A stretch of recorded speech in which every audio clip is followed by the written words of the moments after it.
The reason why I started gardening was because I started realizing food that I was buying from the grocery stores were already spoiled, specifically the fruits.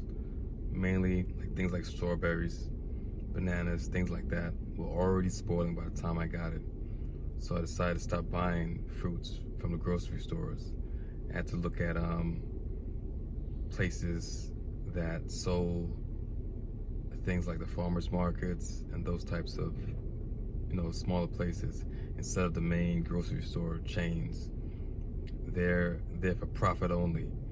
And once you realize that, your mind may want to go towards growing your own food.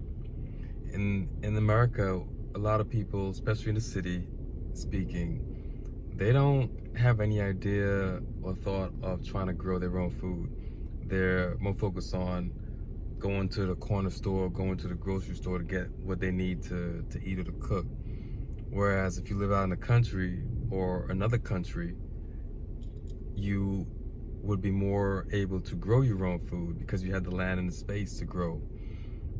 I think even if you live in the city, you need to start thinking about trying to grow something, because you really can't trust these grocery stores anymore, because again, they're for profit only. They don't care about your health.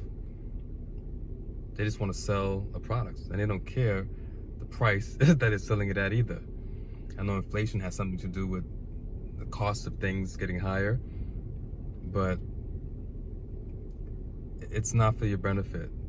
So if you can grow your own food, start small. Grow onions and lettuce and herbs on your windowsill, things like that. Start small. If you got some land, you have a backyard, get some fruit trees.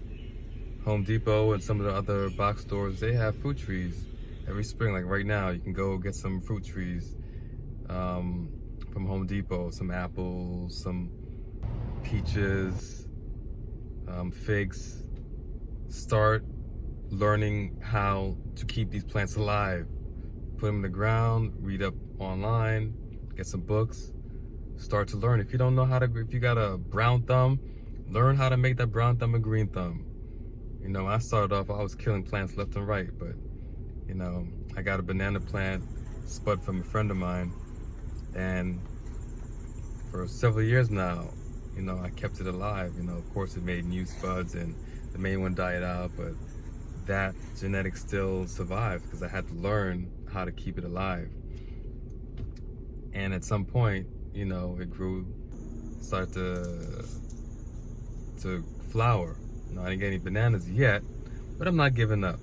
And I know my zone might not be the best for fruits to grow all year round, but there are ways that you can preserve it, bring it indoors or create an outdoor structure to keep it warm throughout the wintertime.